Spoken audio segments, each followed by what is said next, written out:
Welcome Trinidad and Tobago to our News 4 report, a product of the Government Information Services Limited and the Ministry of Communications. I'm Joseph Lopez. Let's take a look at the headlines.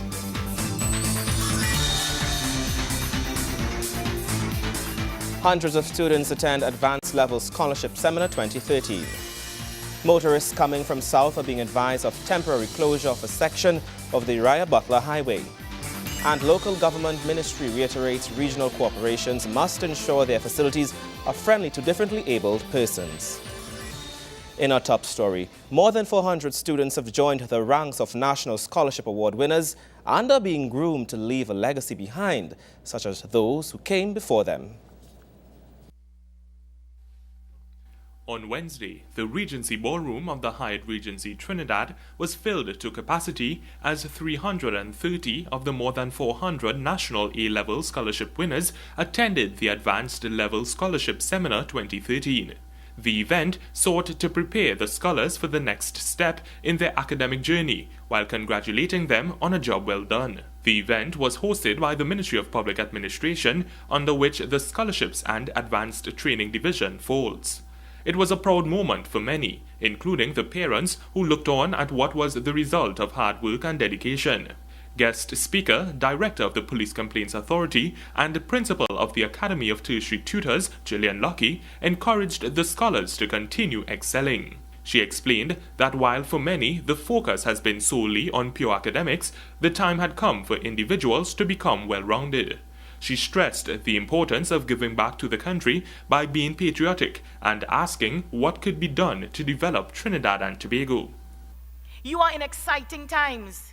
You have to make sure at the end of the day you are not just so focused on your books that you forget that there are other duties that you have to God, to country, to region. You should not be asking yourself the question this morning, well, how long Gillian Lucky taking again before Gillian Lucky end? That shouldn't be a question. You shouldn't be asking yourself, how much money will you be making when you graduate? You shouldn't be asking yourself, in which mansion do I want to live? In which area in Trinidad do I want to live, or Tobago? And you should definitely not be asking yourself, well, are there any loopholes in this scholarship contract so I could get away from doing the mandatory service with the state when I graduate? I take it that is not what you will be focusing on.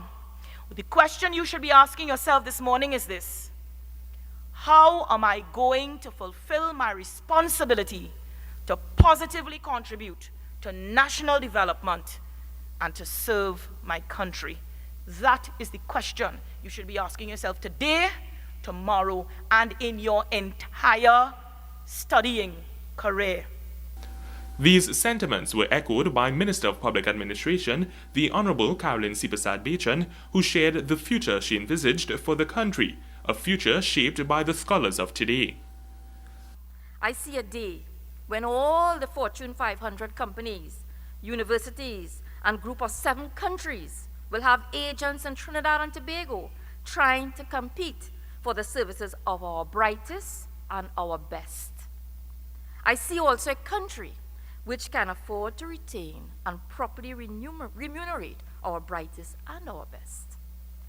I see a country where public goods and services are of the highest quality and accessible to all our citizens at the lowest possible cost and in the shortest possible time frame. I see us voting or starting any government transaction, passport, birth certificate, marriage license, even at any government office in any part of this country or even from our phones. I want to see our senior citizens relieved of worries about their future and free of the debilitating diseases that now make their few remaining days a torment and a tribulation.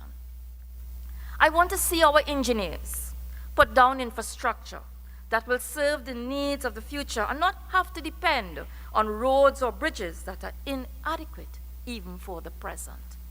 What I want to see, in fact, is that you are here today. Join the many citizens who have used the scholarships and opportunities provided to them by this government of our country to better themselves and our country.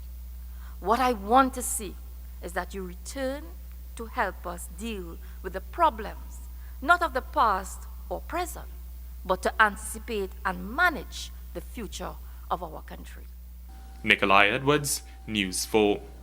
The Ministry of Works and Infrastructure is advising motorists coming from south of temporary closure of a section of the Raya Butler Highway at the interchange on Wednesday and Thursday this week. It says the closure will only affect those trying to go north or east via the interchange. The specific time of closure is from 8 p.m. Wednesday 6th November to 5 a.m. Thursday 7th November 2013.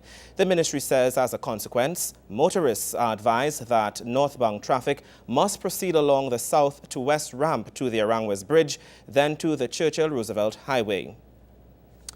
And in other news, no matter where Trinbagonians find themselves, they stay true to the various festivals and rituals that nationals observe each year with reverence. The Trinidad and Tobago diaspora is alive and well in the United Kingdom as they came out in large numbers to celebrate Diwali. High Commissioner to the UK, His Excellency Gavin Nicholas, opened his residence to over 400 Trinidad and Tobago nationals on Saturday to commemorate the Hindu festival. The venue was said to be packed to capacity, with the High Commissioner expressing his pleasure at the overwhelming turnout, remarking that he was at a loss for words to see the sheer amount of nationals coming together to celebrate as one.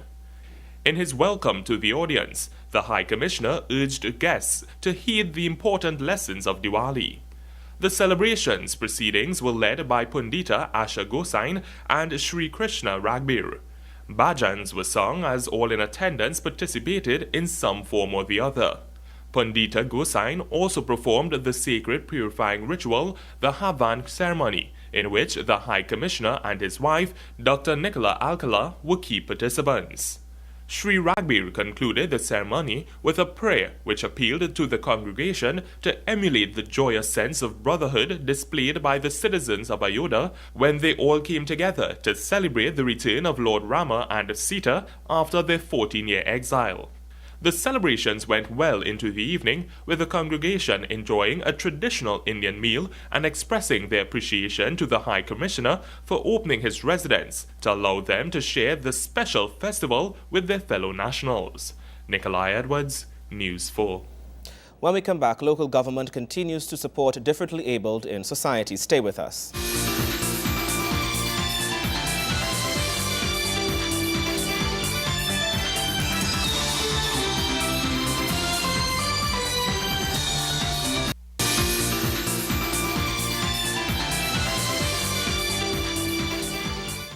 Welcome back. She may be busy with the business of local government. However, Minister Marlene Kudre is still very much passionate about ensuring those differently able persons in our society are treated with love and respect and are given the support they require to function daily. The minister only recently reinforced this when she told heads of regional corporations to ensure their facilities are friendly to those differently abled. Despite surveys showing that most people are aware of the needs of the disabled and approve of measures to assist them, evidence suggests that public awareness has not made their plight easier. For example, many privately owned but publicly used facilities cannot be accessed by persons with some disabilities. This, however, is changing as government has made a concerted effort to ensure these members of our society are not forgotten and left out. The latest government minister to draw attention to this issue is Local Government Minister Marlene Kudre, who has made it clear that municipal corporations needed to make sure that their buildings were user-friendly to disabled and elderly citizens. While speaking at the swearing-in ceremony for the new council at the Mayaro Rio Claro Regional Corporation, Minister Kudre told re-elected Chairman Hazari Ramdeen that if facilities were not suited to accommodate Councillor Kyron James, who has a disability, then the council would need to seek other accommodations. She said the building should be outfitted with an elevator to accommodate Councillor James. The only access to the chamber, which is on the second floor of a rented building in Rio Claro, is a steep flight of stairs. Meantime, on another matter, Minister Kudre highlighted the acute staff shortage in corporations. She said there were over 450 vacancies.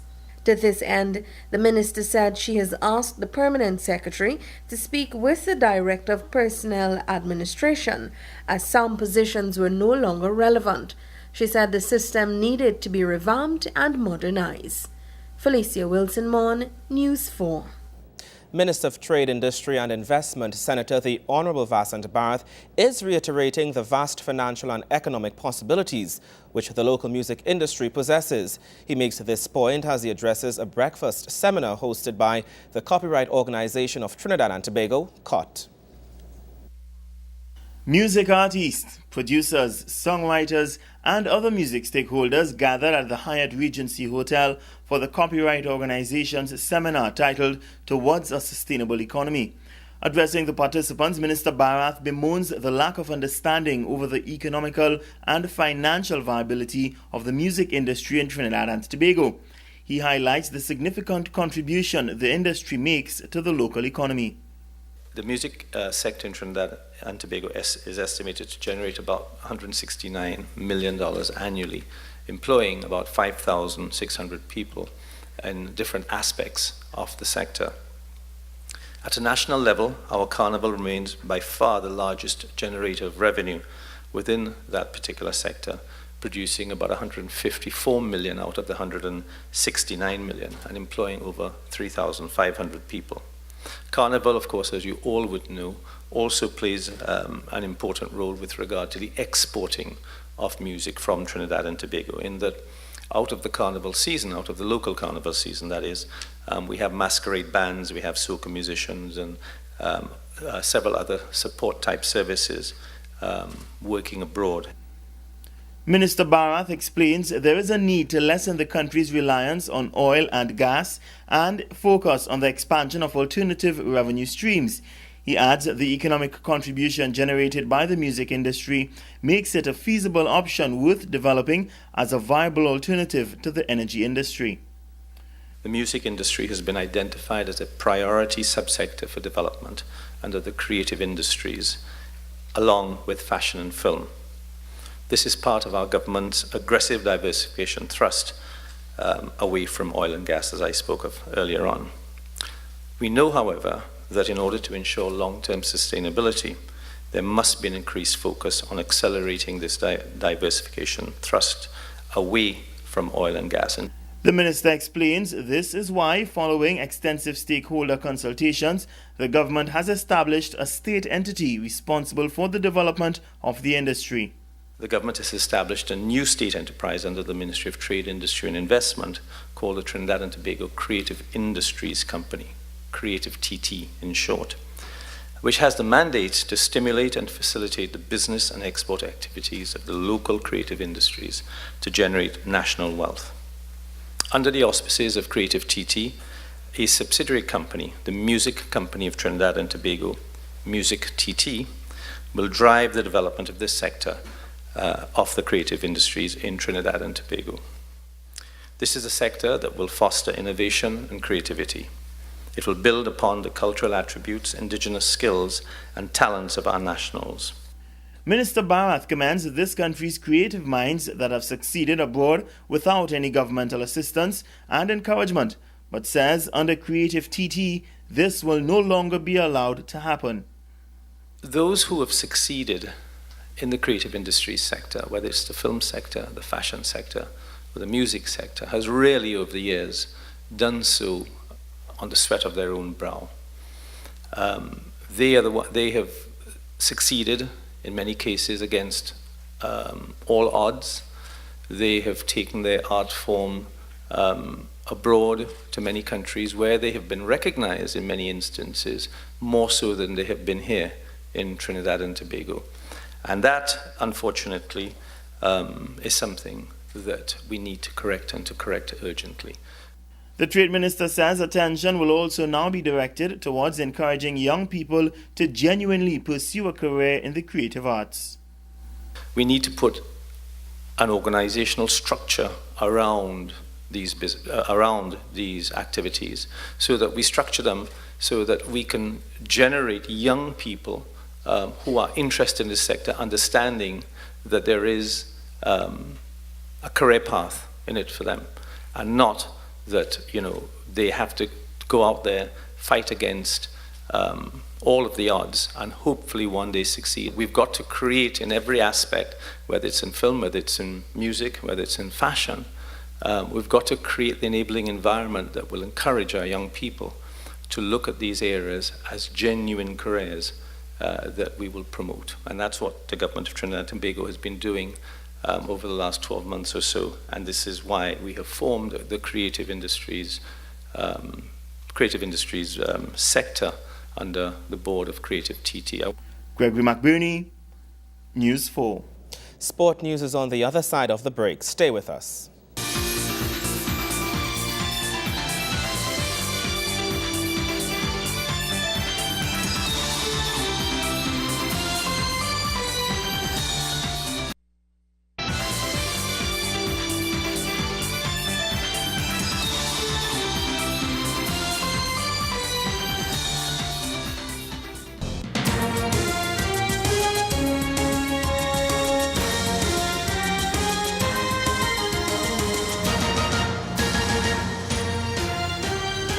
Welcome back. Laramine Jetsstars captured the 2013 edition of the Ministry of National Security's Hoop of Life Community Basketball Tournament with a tremendous come-from-behind Game 3 performance, a performance which Coach Leon Henry attributed to hard work.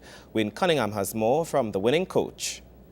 Laramine Jetsstars came into Maloney as underdogs for the deciding Game 3 in the Hoop of Life Community Basketball Tournament and trailed for most of the match. They came to life in the fourth quarter with point guard Derek Boxill leading the charge to victory and a $1.5 million first prize. Head coach Leon Henry explained the team's fourth quarter surge. This was preparation. We've been toiling last season, we really worked hard. At the end of the tournament, we lapsed. So we said this year, we're not going to let it slip away again. So our preparation was different this year. We work on endurance training, meaning more fitness. Because we realize in Hoop of Life, most of the team lack fitness. They may have good quality players, but they didn't have sufficient leg to carry them through. Because basketball is 4 quarters, and we played quarter by quarter by quarter. That helped us in most of the games. That contributes to this success that we have here today. The coach gave his thoughts on the Ministry of National Security's Hoop of Life initiative. This is to bring back life into Laramine, basketball life into Laramine. Because at the time we had very good teams, and a period of time basketball in Laramine went to sleep. And this is an energy for the young men of Laramine and environs to start back to play basketball, to contribute, to stay away from crime and unhealthy things. This is going to make a difference in the community of Laramine. Although heartbroken, Maloney guard Kevin Noriega was gracious in defeat. The game started off as a really good game for us, but end up, us losing, but fellas played hard and happy for the experience. Just want to train hard and come out for the next one and the last one. Congrats to Laramine on the victory. Thanks everybody. Laramine Jetsstars, 2013 Hoop of Life champions. Wayne Cunningham, News 4 Sports. Thank you, Wayne. News 4 continues after this.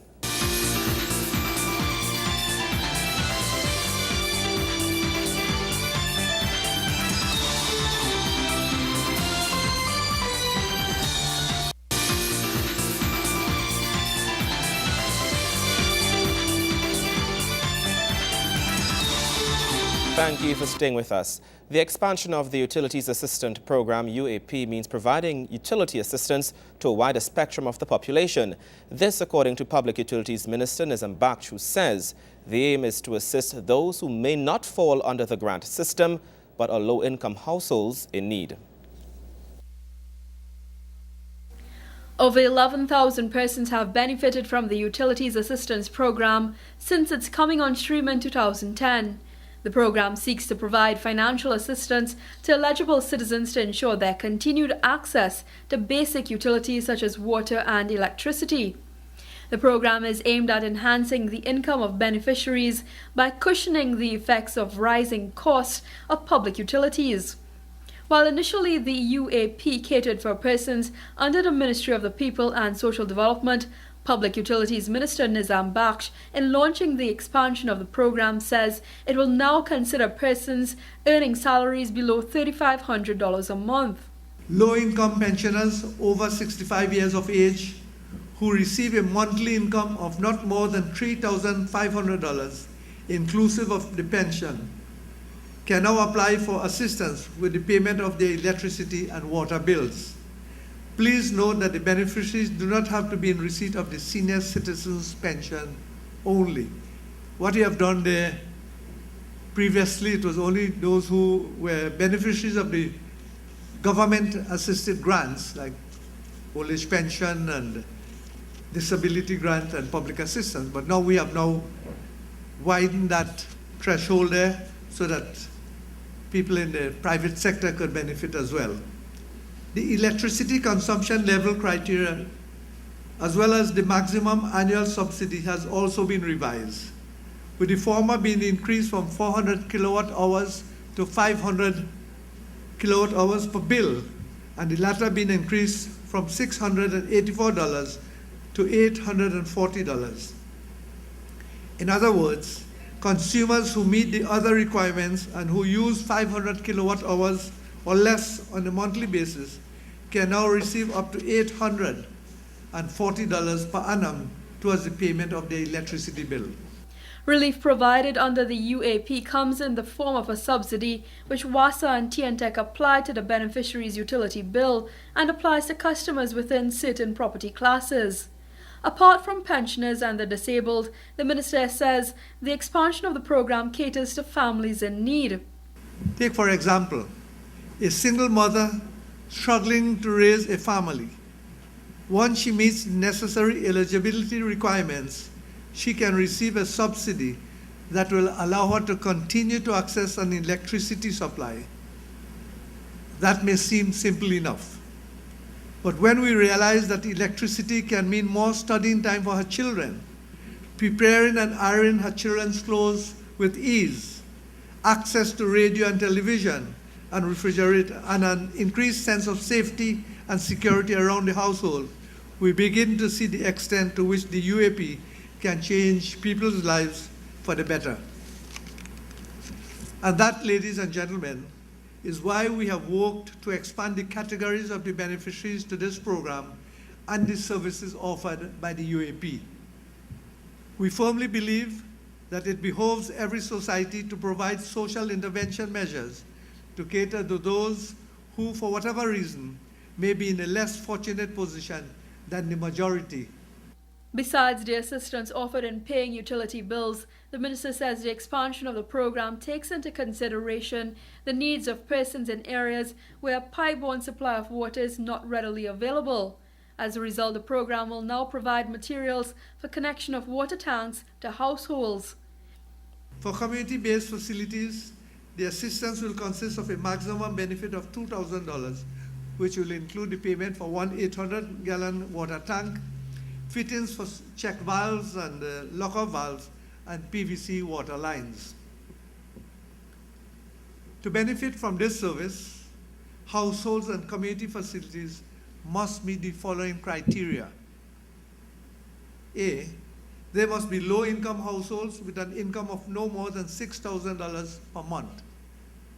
B, the community facilities must be used by groups such as community-based organizations, non-governmental organizations, and faith-based organizations that are engaged in community development activities. C, they must belong to areas that do not have a pipe-borne water supply. I know we'll have to make emphasis on this as well. And they must lack suitable water storage facilities.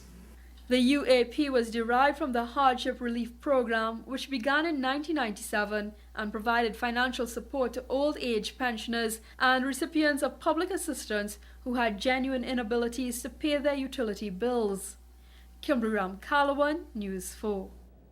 And that's how we wrap up our News 4 report, a product of the Government Information Services Limited and the Ministry of Communications. I'm Joseph Lopez. Thank you for watching.